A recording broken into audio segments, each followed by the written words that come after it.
Well, hello everybody, and welcome to our broadcast today. My name is Lisa Majeski, and I am a revenue cycle management consultant with BillingParadise.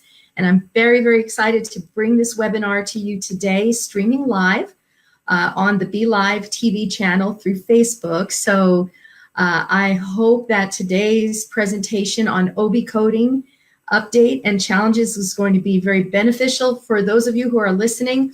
Obviously, I'm sure that the majority of our audience is dealing specifically with OB-GYN clinics, and so we're going to have this next hour all for you. So we're very, very excited to present this on behalf of BillingParadise.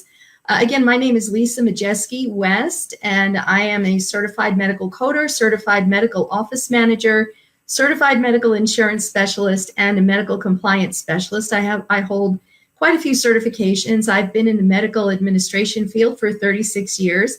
I started out when I was in college working in medical offices and worked my way up through medical administration, and I'm happy to be affiliated with BillingParadise and with the wonderful people who are with BillingParadise. And so I know they have a lot of OB-GYN clinics, and that these clinics, as well as those of you who are guests who are not clients of BillingParadise, we hope that you'll get a lot out of this today. So without further ado, let's go ahead and get started. Our agenda today, we have a topic overview. So what we're going to talk about today in this very short hour, unfortunately, is an overview of the OB-GYN coding and billing, specific certain billing rules and coding rules specific to OB-GYN clinics. We're going to talk about the 2019 updates. So as most of you already know, October 1st, the new ICD-10 code book came out, and there were some changes to OB-GYN coding that I think everybody needs to be aware of. And so we'll spend a little bit of time talking about that.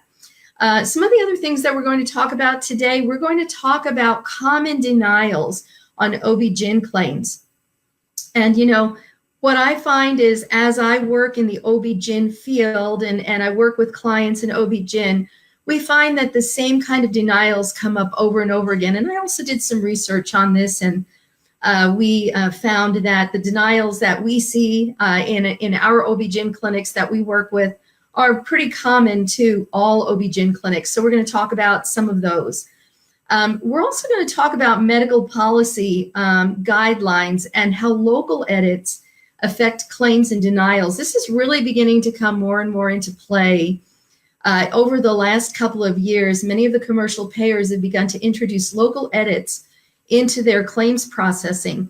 And through those local edits, what they have done is they have created situations where coding scenarios aren't necessarily the same from payer to payer to payer. And so I want to show you how to navigate the waters of these medical policies so that you can better understand how to maximize your reimbursements in the OB-GYN field. And then we'll talk about a couple of coding challenges as well. We've had several questions have come in as you have registered for this webinar. And my goal is in this time to be able to answer those questions. If we can't, what we're going to do is we're going to take any questions you have. For example, if you've got questions that you would like to type into your chat box and send to me, we will gather up those questions. And if we have time, we'll talk about them today. If we don't have time, then what we'll do is we will video our answers, and then we'll post them on the BillingParadise Facebook page so that you can have that. So a couple of things before we get started, housekeeping wise. I live in Texas. I'm in San Angelo, and right now we are having some bad weather. And so in the event, and it's unlikely, but in the event your screen goes blank, it will be because we had a power outage. We've got some high winds going on and heavy rain, possibly turning into ice and snow. So in the event that that happens, I'm going to apologize ahead of time. We'll try to get back up on the air as soon as we can. But if something happens and we end up not being able to finish the broadcast, we will try to re-record it and then get it on our Facebook page. The other thing is that I have cold. I don't know if you can hear that, but my voice is a little bit scratchy. So if you see me stepping out aside to get a little sip of water from time to time, it's just to keep my throat from closing up and from losing my voice. So without further ado, let's go ahead and get started. So what we're going to be talking about first are some chapter-specific coding guidelines. Now, I know that what you see on your screen back here, for those of you if you're on a small computer or you don't have a big screen, these may be hard to see, okay? But I will tell you that at the end of the presentation, I'll have my email address posted, and I will be happy to provide handouts for this presentation. So if you would like to receive handouts from me, please feel free to email me or call the office at BillingParadise and say, hey, I'd love to see the handouts that Lisa had, from the presentation on her screen behind her. And so what we're going to do is we're going to be talking about the chapter-specific coding guidelines. Now, I know we're talking OB-GYN, but a little full disclosure here. Today, mainly we're talking OB and not a lot of GYN. There are some coding updates related to gynecology, but most of what we're talking about today is going to be obstetrics in nature. And as you know, the chapter for OB-GYN coding is chapter 15 of the ICD-10 CM book. Now, even if, let's say you're an office manager, for example, and you're listening to this and you're not a coder, I would highly recommend that you have access to an ICD-10 coding book. The ICD-10 coding book, I'm just going to display it here. I have it right here. This is the ICD-10 coding book. This is the 2019 book now. This code book came into effect as of October 1st of this year. And this code book will be good through September 30th of next year, at which time there'll be new code updates. And we'll have, another presentation for you, hopefully. But, just to let you know that in every year, the ICD-10 and CPT code books and the HCPC code books, which represent your supplies and your drugs, are updated. And so when they're updated, these updates are published in the new book, and it's very, very important, no matter what medical specialty you are, to look at your particular medical specialty and make sure that you know what these updates are, because some of you may have experienced claims denials, for example, after October 1st and didn't know why. And one of the reasons why you've experienced those claims denials is because of the changes in the coding book. And so some of the things that have changed in the coding book are the codes themselves. But before we do that, I want to talk to you a little bit about just the general coding guidelines for OB-GYN coding. So the first thing is that Chapter 15 is, again, the chapter for OB-GYN coding. For the majority of codes, this is what you're going to find. And Chapter 15 represents the maternal record only. So, for example, if you are, if you're coding on an infant, that is not in Chapter 15. Coding from Chapter 15 of the code book is on the maternal record only, never on newborn records. The last digit, next thing you need to know about OB-GYN coding in general is that the last digit of many of the codes from Chapter 15, okay, which is the pregnancy and the puerperium, you must identify the trimester that the patient is in at the time that you're seeing them for that particular condition. So, for example, you'll notice that the last digit, when trimester is indicated, you'll notice that the last digit indicates the trimester. So 1 indicates the first trimester, 2 indicates the second, 3 indicates the third trimester. And if you're not sure what trimester, you would use an unspecified, which is the number 9. That would be an unspecified trimester. And so, for example, I used one here Supervision 089.91 is the ICD-10 code for supervision of high-risk pregnancy, unspecified, first trimester. 089.92 is second trimester. 089.93 is third trimester. So why is this important? Well, one of the things that I have found is that claims will get denied because when you submit a claim and you forget to change that trimester, okay? So you're submitting a claim for a patient in the third trimester, but you still have them under a first trimester indication in your database. And so that's a common error that needs to be corrected in order to get those claims paid, because it's not going to match the op note stating that the patient is in the third trimester, you're coding in the first trimester. So be aware of that. Codes from chapter 15. The other thing you need to be aware of is that once a mother is a pregnant mother is pregnant, then chapter 15 trumps all other chapters in your code book. So once you're dealing with a pregnant mother, you're going to be coding out of chapter 15, except for some very rare occasions. But most of the time, chapter 15 codes are going to have sequencing priority over any other chapters in the book. So for example, a patient may have a bladder infection and there's an ICD-10 code for a bladder infection. But if the patient is pregnant, then you're going to code that bladder infection from the chapter 15 and not from chapter 2. Okay, and so 023.12 is infection of bladder in pregnancy second trimester, because remember how you have the 1, 2, and 3 at the end indicating the trimester.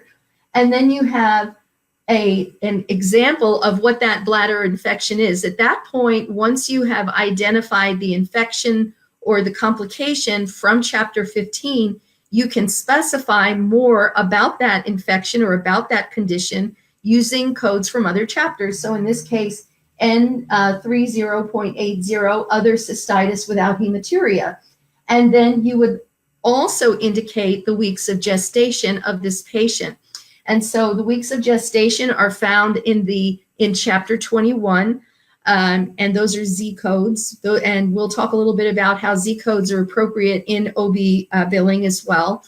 But Z3A, so it's Z, the number 3, and the letter A, then followed by 2 numbers, are going to indicate the weeks of gestation. So Z3A.25 means that this patient was at 25 weeks of gestation when they experienced this bladder infection.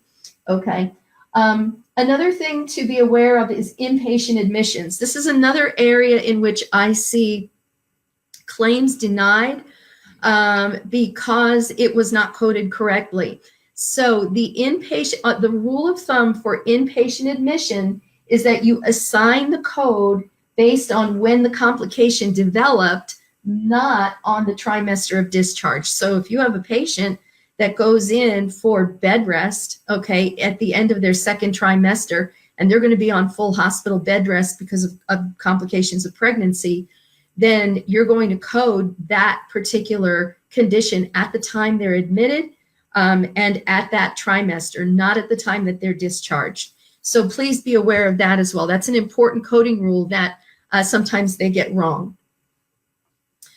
Some other chapter-specific guidelines to be aware of is the 7th character for fetus identification for certain categories, and mainly where we see this is in our multiple gestation codes. And so if you have patients that are having twins, triplets, or multiple gestations, then we have to make sure that we identify each fetus appropriately. So 0 would be an unspecified fetus, 1 would be the first fetus, 2 would be the second, and so on up to fetus 5. Beyond fetus 5, then you would use 9 as the 7th character extension.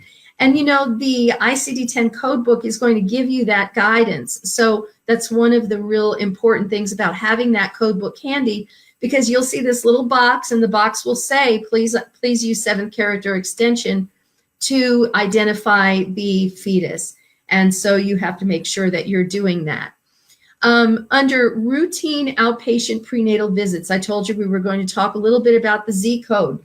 So Z34 is the code for the encounter for supervision of normal pregnancy. So if you have a patient who is coming in just for their routine monthly visit, and of course, you know, as we get into the third trimester, we go into biweekly visits and then weekly visits, and there are no complications at all, then routine outpatient prenatal visits would be coded with Z34, encounter for supervision of normal pregnancy. Now, in episodes where no delivery occurs, so let's say a patient goes into the hospital or is admitted or is complaining, comes to your office and is complaining of a complication, but it's not going to result in the delivery of the child or the baby. The principal diagnosis should then correspond to the complication that necessitated the encounter, okay? Now, if delivery occurs, the condition that prompted admission for the delivery should be listed as the principal diagnosis, followed by a code for any complication of delivery. That should be assigned as the additional diagnosis. And then if a C-section was performed, the condition warranting the C-section should then be the principal diagnosis. So, you know, you have to know what the details are. If you're out there coding for OB-GYN, you need to know the outcome of delivery in order to know perform the proper sequencing of your codes. Other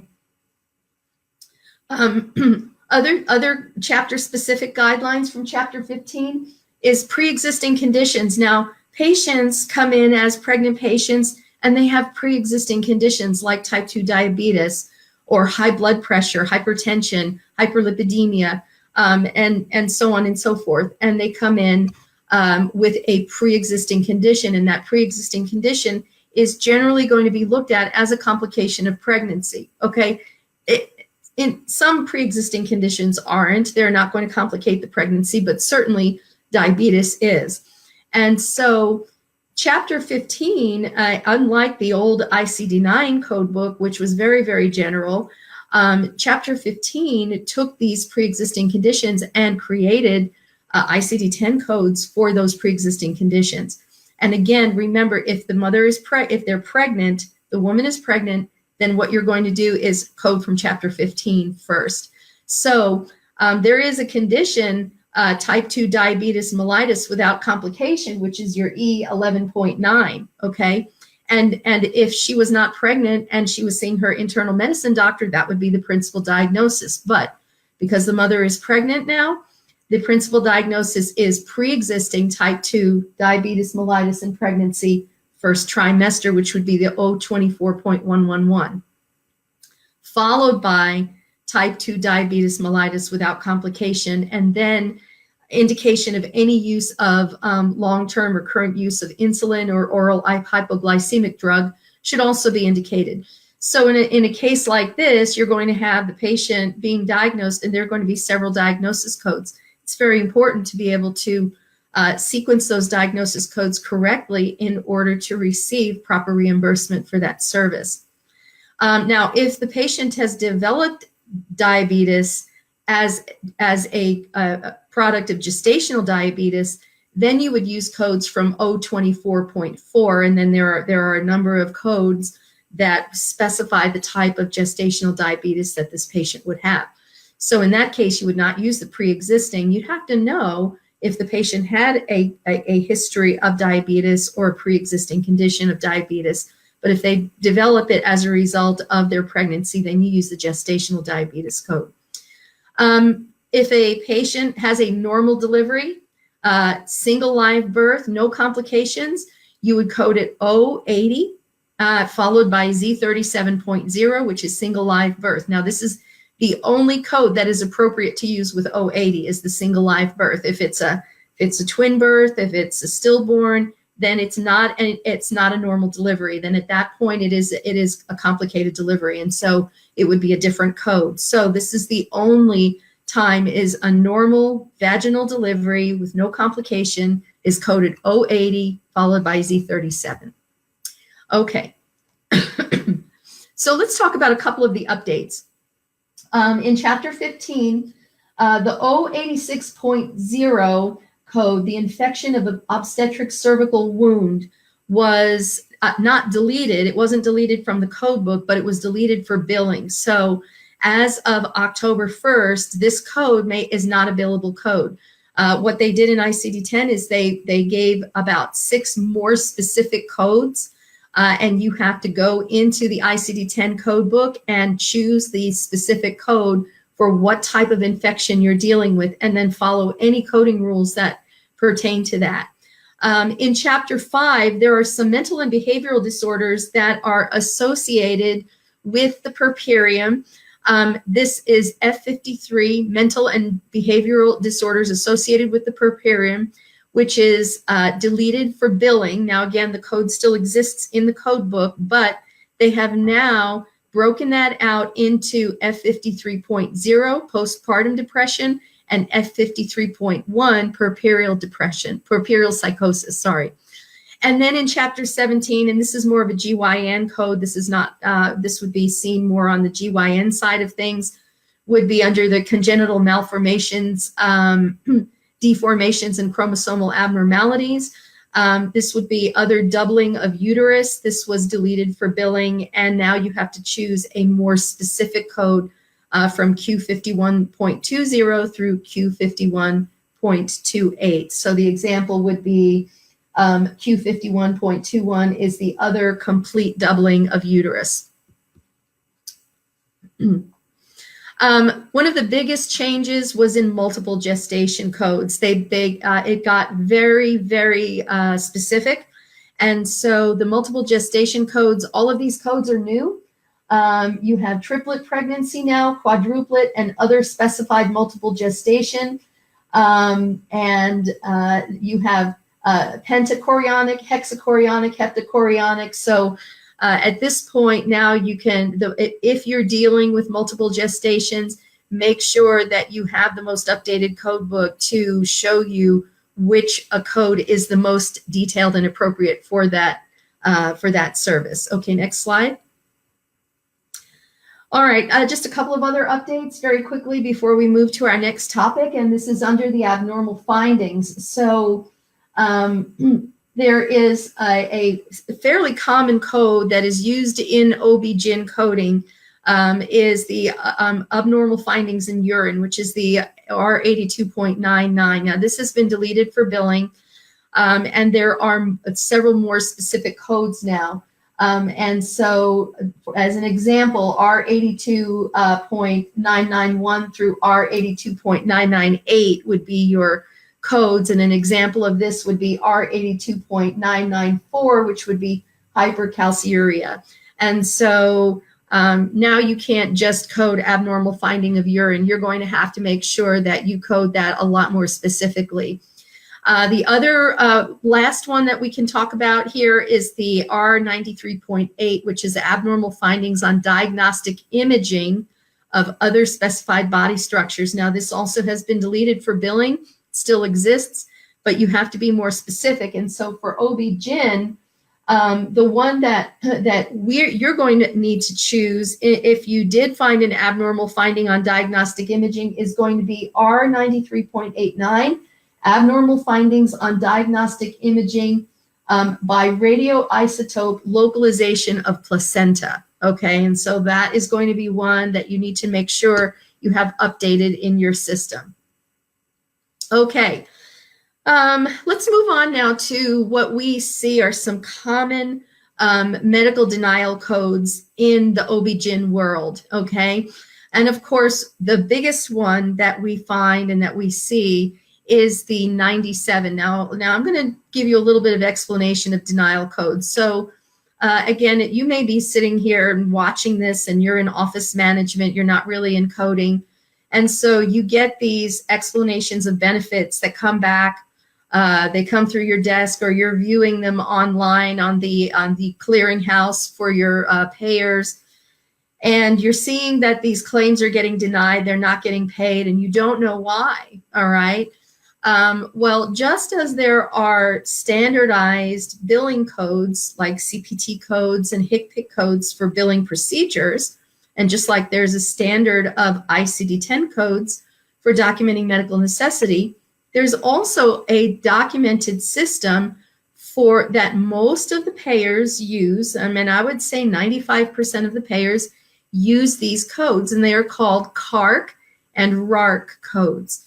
CARC stands for Claim Adjustment Reason Code, and RARC stands for Remittance Advice Remark Code. Okay, and so knowing what these codes are and knowing what they're telling you is very, very important in determining the next steps that you need to take to appeal a claim that has been improperly paid, or if even appeal rights are afforded on that particular claim. So the most common one that we see is the CO, and the CO, usually what you're going to see when you see a denial or you see any kind of a reason code, sometimes it's not a denial, it's just an explanation that is on the EOB. So what you're going to see is either, you're going to see most of the time two letters, either a PR, which stands for patient responsibility, or CO, which stands for contractual obligation. Contractual obligation means that if this claim is not resolved the way it is supposed to be, you're going to be obligated to write off that balance. Now, some of the write-offs, some of the CO denials or the CO reductions are what I call a righteous reduction, like a CO 45. So the 45, the standard means that this is a contractual reduction in the fee schedule. So if you have a contract with Blue Cross Blue Shield and Blue Cross Blue Shield says you've billed this much, but we're allowing this much, then you're going to have to write off the difference as part of the, and you'll see that on the EOB, it'll say CO 45. And that's not something that you would then file an appeal on unless you feel like the fee schedule isn't correct. But CO 97 says benefit for services is already included in the payment for another service or procedure already adjudicated. This is one of the most common denials in OB-GYN because of what we deal with in the global billing package. And so I'm going to discuss the whole global billing package and when it's appropriate to do global billing and when you're not supposed to do global billing here in just a few minutes. But the CO 97 is probably a way that the insurance company is telling you that this claim, this procedure should have been billed under the global, okay? And maybe it shouldn't have been billed under the global, but you got the denial. And so then what do you do about that? Usually what that is there's a problem with the way you have coded it. The diagnosis code that was not correct, or you used an inappropriate code to procedure pairing or left a modifier off. So there could be a number of reasons why that 97 would deny. And so those have to be looked at very carefully to determine, is this what I call a righteous denial? Is this okay? You know, do I just need to write it off? Or is this something that I can appeal based on, a redetermination of claim or something like that? Another is the duplicate claim service. So what we find is that in OB-GYN billing, you're not required to bill every single time you see the patient, right? So under the global, but some offices do. And then what happens is they end up with a duplicate claim. And that's typically why. The CO 16 is one of the most common denial. It's not even a denial, it's a rejection. And basically what this is telling you that you're missing information on your claim form that's needed to adjudicate the claim. So it could be a missing policy number. It could be a missing diagnosis code. It could be an incorrect rendering NPI. It could be an incorrect tax ID. There are a number or incorrect place of service code. So it will kick it back with what's called a CO 16 denial, and it says claim lacks information or has submission errors. Now, we see this all the time, not just in OB-GYN billing, but in all types of medical billing. The CO 16 denial is probably the most common. And the good news about it is that it is a rejection. And so what that means is that it is a claim in which whatever the missing information is, all you have to do is find it, fix it, and send it. And you don't have to do a redetermination or reopen the claim for appeal because it was never even processed by the payer. Now, the bad news about it is if you don't take care of these denials or these rejections, and you let them sit, whether you let them sit in your software bucket for correction or you let them sit at the clearinghouse, you're on the hook for timely filing because from the standpoint of the payer, they've never received that claim. So that's very, very important. The 234 procedure is not paid separately. This is just another version of the 97, which is the has to do with the global fee package, and then non-covered charges, which is the 96 code. So those are kind of your top denial codes that we see in OB-GYN billing. So just some of the things from my years of doing this and from talking with other OB-GYN clinics and clients is just a couple of tips to prevent common denials. Number one, make sure you're documenting the specific trimester if it's appropriate for that particular code. In ICD-9, we didn't have to do that. And the unspecified trimester can get you into quite a bit of trouble from a billing and reimbursement standpoint. So make sure you know what the trimester is and make sure that your staff knows how to count trimesters correctly, meaning your billing staff. I mean, your clinical staff probably knows how to do it, but make sure your billing staff does.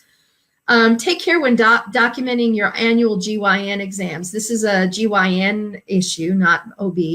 The code for the annual GYN exam is included in ICD-10 Chapter 21, not Chapter 15, and that is code Z01.41.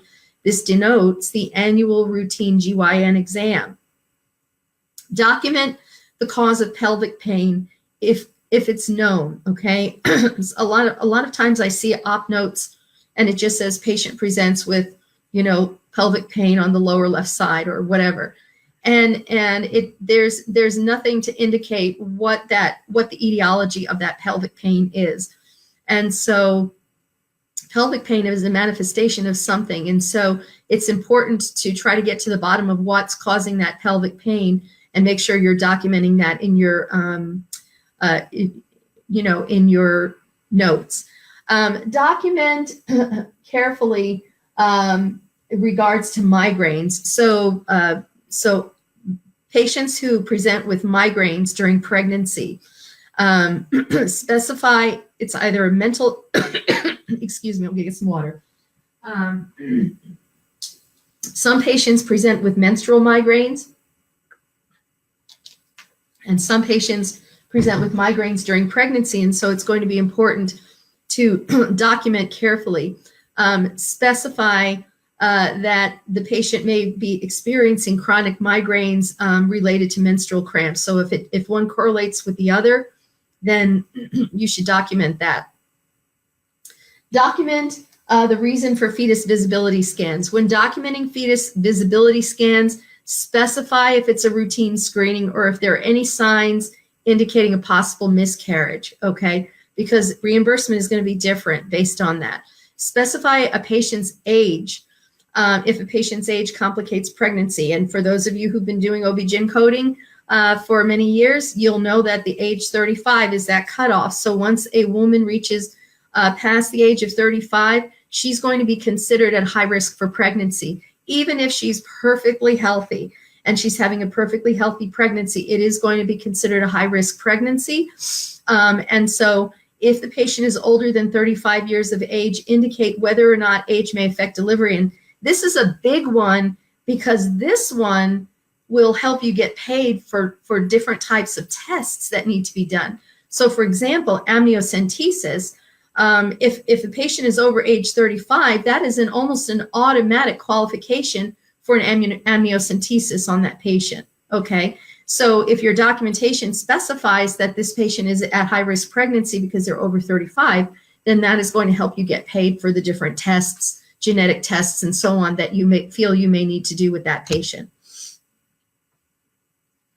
All right, let's talk about medical policy and standard of care.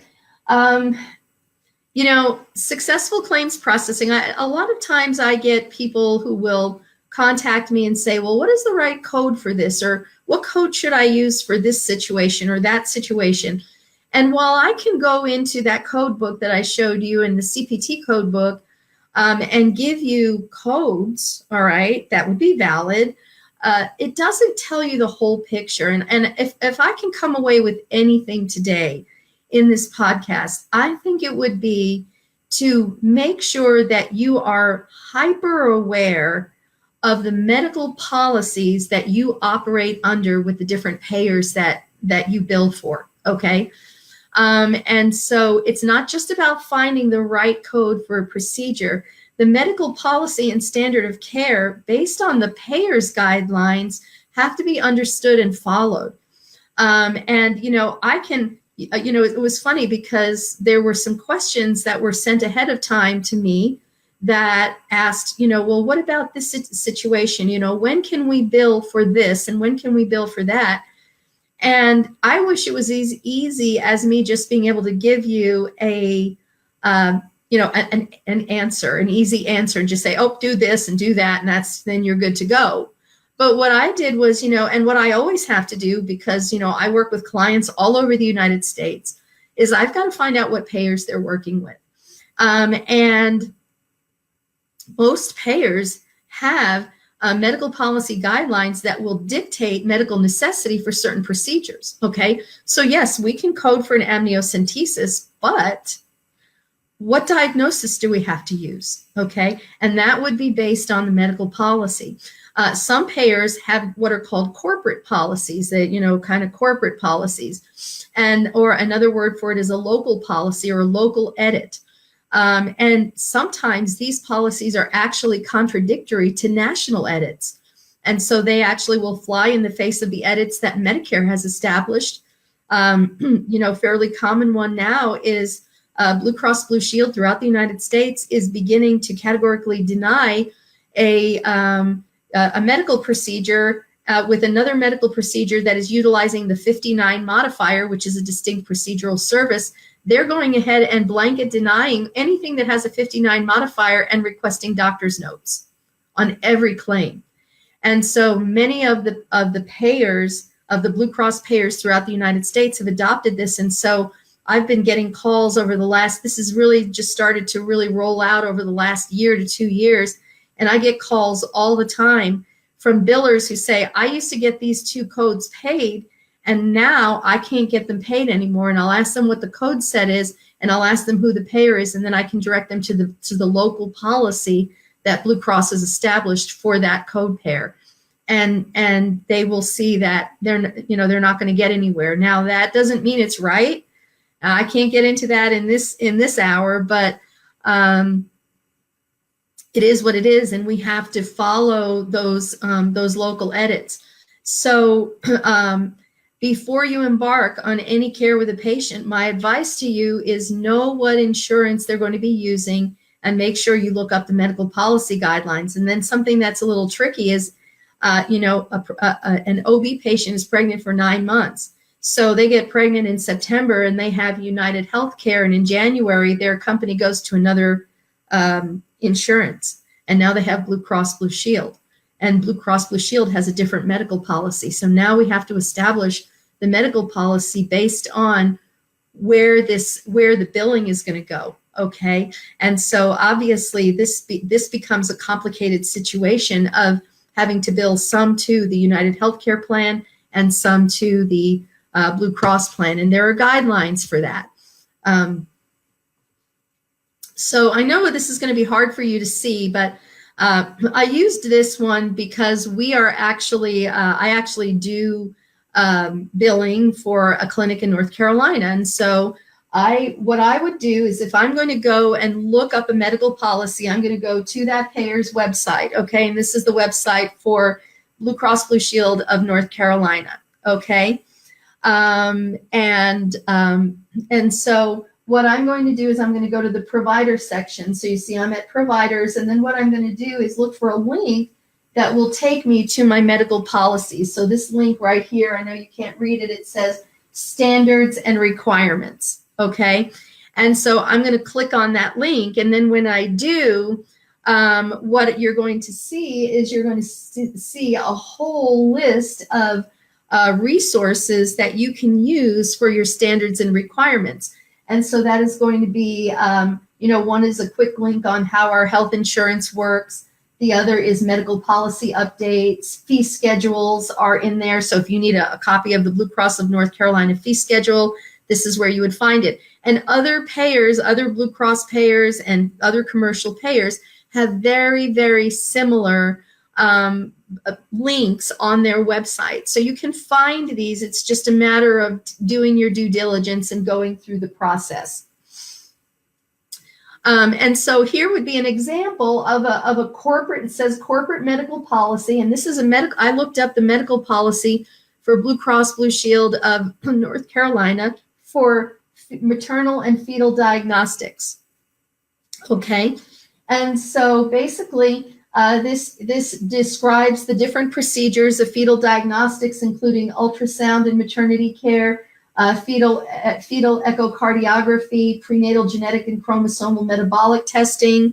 Next slide, please. And then amniocentesis and so on and so forth. And there was a question that came out. One of the questions that came in was is fetal ultrasound separately payable? Okay, it's a good question. And so the answer to that is in the policy, and it says here in this policy, it says Blue Cross Blue Shield of North Carolina will provide coverage for ultrasound, fetal echocardiography, and prenatal genetic and chromosomal metabolic testing when it is determined to be medically necessary because the medical criteria guidelines below are met. Okay, and so now we're getting a little bit more to the bottom of it. So if you're basically just doing an ultrasound to determine the sex of the baby, and you don't really have a reason of medical necessity for that, then that particular ultrasound is not going to get paid for. Okay, but the coverage guidelines would be, it basically will tell you what the basic medical necessity outlines are and what the guidelines are. So for example, on this one, it says and this one is for amniocentesis, it says amniocentesis may be medically necessary to determine the severity of the following conditions: neural tube defect, history, or elevated fulcrumal sacrum alpha fetal protein levels, okay? And so that would be a reason for the amniocentesis. And then it would also tell you that it would be considered appropriate for pregnancies where the mother will be 35 years of age or older. And so we talked about making sure that you're documenting the age of the mother and classifying that as a high-risk pregnancy, even if it's going to be fairly normal. And so you avoid the CO50 denials, which are not medically necessary, that 50 is not medically necessary, by making sure that you're following the medical policies and doing what the medical policies are telling you to do based on the different documentation guidelines. Now, the medical policies also, they give you a wealth of information. This one gives us billing, coding, and physician documentation information. And so it states here that this policy may apply to the following codes, and it gives you the actual CPT codes, the diagnostic ultrasound and maternity care codes, the applicable codes for fetal echocardiography, and so on and so forth. And it also goes on to state at the bottom here that it may request medical records to determine medical necessity. So be prepared when you're doing these kind of tests to have to support them with medical records. Now, you'll also note that what it says here, it says for further information on reimbursement guidelines. Okay, so now this medical policy is giving you the medical necessity guidelines, okay? But now there's another policy that is going to give you the reimbursement guidelines. Those will be found in the administrative policies. So you go back to the beginning and you look for, and it tells you where to go. When you, on that earlier slide, it said, go here to find the administrative policy. So you go there and it says, here we are, the guidelines for global maternity reimbursement. Well, now we're getting somewhere, right? So we want to know what the guidelines are for reimbursement under the global maternity package and what the what is going to be payable separately and what is not, and so on and so forth. And so again, a lot of this is not guesswork. You don't want to guess at this. You want to do your due diligence and do the research to get you to where you need to go, so you know what you can expect for reimbursement. Okay. And so these are the administrative and reimbursement guidelines. Okay. And so, for example, it basically talks about policy of what can be billed inside the global and what can be billed outside the global. So in this particular policy, it states that global maternity care includes pregnancy-related antepartum care, admission to labor and delivery, management of labor, including fetal monitoring, delivery, and uncomplicated postpartum care until 6 weeks postpartum. So now we know what that global period start and end point is. All right. It says here, other antepartum services such as lab tests, excluding dipstick urinalysis, excluding dipstick urinalysis such as diagnostic ultrasound, amniocentesis, chorionic villus sampling, et cetera, are not considered part of global maternity services. So what that means is that these are services that can be separately billed outside of the global. You don't have to eat these. You can go ahead and bill for them, but you have to use the right diagnosis codes and the right CPT codes that are appropriate to that particular payer's guidelines. And of course, most of them are going to be the same. It's going to be the same diagnosis codes and the same CPT codes, but not all of them. And one of the things that I have found is that different payers do have different interpretations of the first day of the global and the last day of the global. It's not always cut and dried. All right. So you do need to verify that with each of your payers, what they consider to be the first and last day of the global. Okay.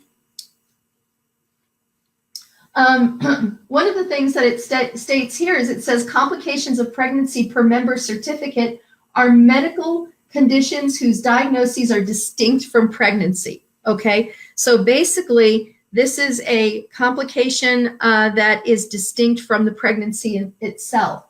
It tells you what some of these complications might be. And so it gives you a list of conditions that if the patient meets any of the criteria of having these conditions, then you can bill for additional testing based on the complications of those pregnancies. The policy also provides billing guidance on when it is appropriate to bill globally or separately. And this is where things really start to heat up a little bit with billing for OB care, because sometimes it's going to be very, very straightforward. You're going to bill it under the global, but sometimes there are situations that cause you to have to bill separately and not bill under the global. So, for example, global maternity coverage, and most of the definitions of most of the payers, it's pretty straightforward. It says global maternity coverage, normally a provider should file global maternity care when they provide prenatal care, labor and delivery, and postpartum care. The same provider or the same providers under the same tax ID, okay? So it might be that you work in a group and you have one provider who provided the antenatal care, and that provider was out of town when the baby was delivered, and another provider from your group delivered the baby, okay? That's still going to bill under the global because it's under the same tax ID.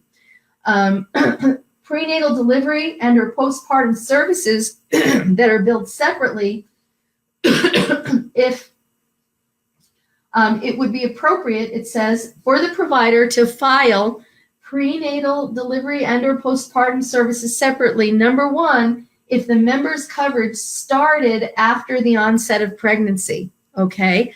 So here's that situation where the patient has coverage when they start from one plan, or maybe they didn't have any coverage, and now they're employed, and now they have coverage, and they're 5 months pregnant. And so now at this point, that would not fall under global because coverage started after the onset of pregnancy.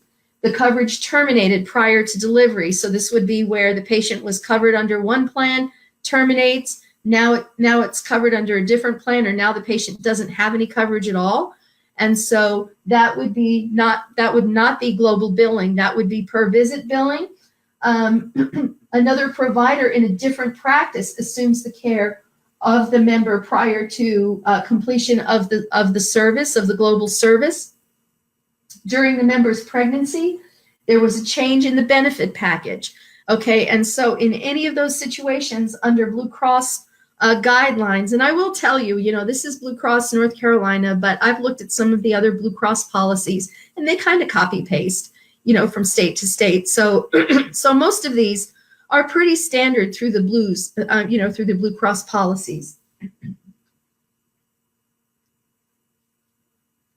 The policy provides guidance on billing for services also that are unrelated to the pregnancy. So, for example, it says here, services that are unrelated to the pregnancy but performed by the provider rendering global maternity care should be documented and reported separately with appropriate inpatient or outpatient E&M code, evaluation and management code. So the patient may have a condition unrelated to the pregnancy that the OB is seeing or the gynecologist is seeing, and that can be billed separately. It has to be billed with an appropriate modifier, and so you need to know what that modifier is by the policy. And the modifier is either going to be a 24 or a 25 modifier. So the 24 modifier is outside the global for an unrelated condition during the post-operative period. That would be after delivery. 25 modifier would be antepartum on the evaluation and management code. And that's in general. And again, I would double check the payer guidance on that. So the policy also provides guidance on the dates included in the global package. So for reporting purposes, they state, Blue Cross Blue Shield states that the first date of the visit is the first date of the global, okay? So it says date of first prenatal visit, and Blue Cross requires for quality reporting that you submit a claim using a Category 2 CPT code. And this is for HEDIS reporting purposes. So you need to report the date of the initial visit, okay, using CPT code 0500F, I believe, or 0501F. And that indicates that you've started a prenatal flow sheet. And then the date of the postpartum visit, this should be submitted with a claim for the actual date that the postpartum service was rendered. And so for quality reporting purposes, you may have to file additional claims over and beyond the coding guidance. Okay, so that takes us to our questions, and we have just a little, again, we've got about 10 minutes of time. And so there were actually 5 questions initially that were submitted, and we'll be able to get through all 5 of these questions today because the first 4 all are related. They all kind of intermingle with each other. So the first 4 questions were, number 1, can you bill more than one antepartum code per pregnancy? Number 2, should prenatal visits be included under the global obstetric package? And I think we've already kind of talked about some of these a little bit. Number 3, can antepartum and delivery codes be billed together if postpartum care was not provided? And number 4, can individual E&M codes be used for pregnancy-related E&M visits? Okay, great questions. And so again, what you're going to want to do is you're going to want to go to the medical policy for that particular payer to determine the answer for that. So there are a number of variables that have to be defined before appropriate coding and billing is done. This illustration that I'm going to show you actually defines the medical policy because this was actually one of the most comprehensive of the medical policies that I saw on maternity billing and coding as it refers to when to code globally and when to code separately, okay? And so, I started looking and I found this one, and this is great. And so this is the medical policy of the Iowa Department of Health and Human Services, or Iowa Medicaid. Okay, so what it says here, and I'm going to read it to you because I know you can't read the whole screen, but it says maternity billing. For billing purposes, the obstetrical period begins on the date of the initial visit in which the pregnancy was confirmed. That's the beginning of the global period, and ends through the end of the postpartum period, 56 days after vaginal and 60 days after C-section. So now this policy is much more specific than the Blue Cross one we looked at, because the Blue Cross one said 4 to 6 weeks, right? So probably 4 weeks for normal delivery, 6 weeks for C-section, but this one gave 56 to 90 days. So you can see that the global periods are different from payer to payer, okay? It talks about the number of antepartum visits. So the question was, can more than one antepartum visit be billed? It says here, under this policy, the number of antepartum visits may vary from patient to patient. However, if global OB care, more than 3 antepartum visits, delivery and postpartum care is provided, that's what they consider to be global, more than 3 visits, delivery and postpartum care. All pregnancy-related visits, excluding inpatient hospital visits for complications of pregnancy, should be billed under the global OB code. Individual E&M codes should not be billed to report pregnancy-related E&M visits. So, can you go back up to those questions for me real quick? Yeah. Go back up to the next one. Okay, so here is the question. Can you bill more than one antepartum code per pregnancy? And what is the answer? It depends, right? Can an individual E&M codes be used for pregnancy-related E&M visits? It depends, okay? Should prenatal visits be included under the global OB package, and can antepartum and delivery codes be billed together if postpartum care was not provided? Go ahead and go 2 down. Yeah.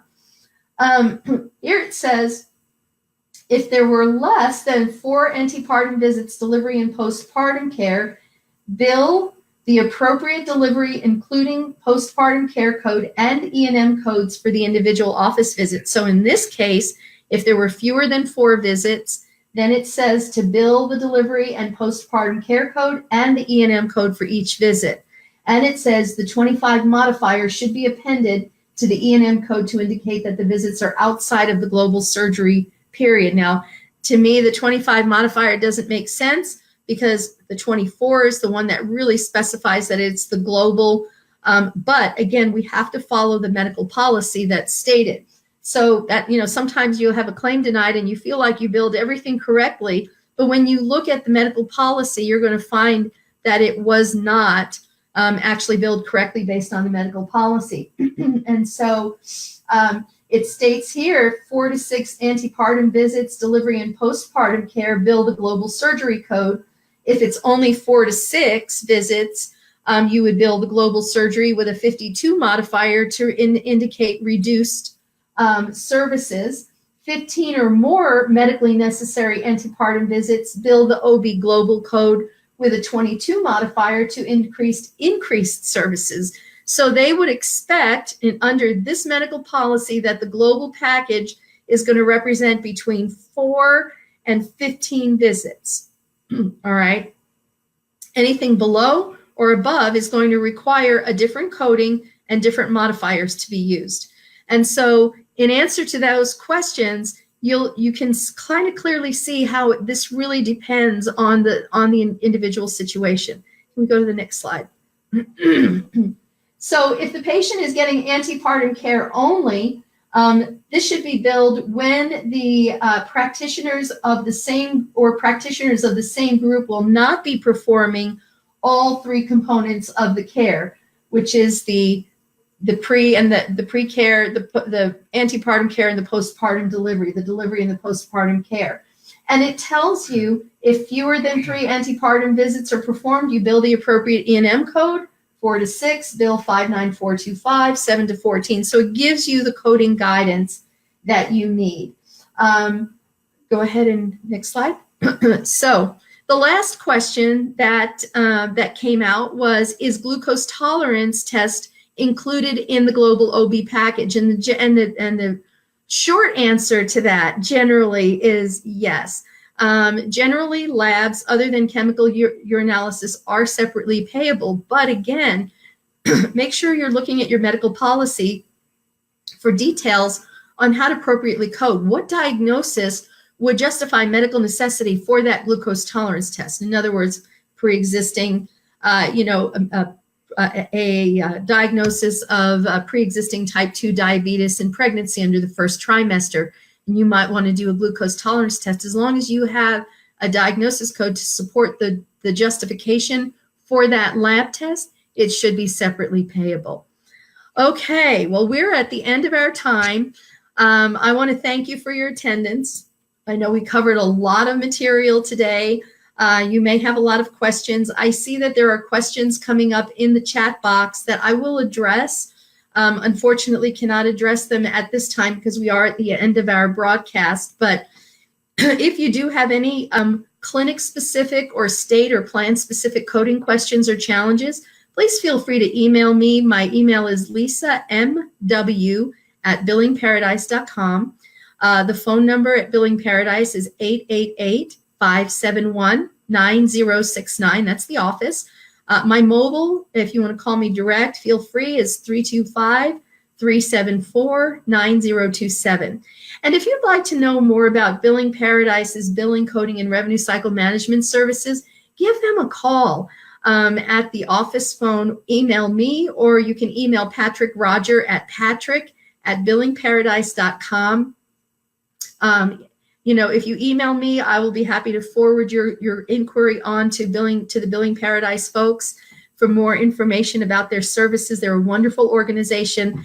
Highly recommend them. And so I hope you all have a wonderful day. Hopefully this helped you some with your coding challenges. And I wish you all a very happy holiday season and a happy new year.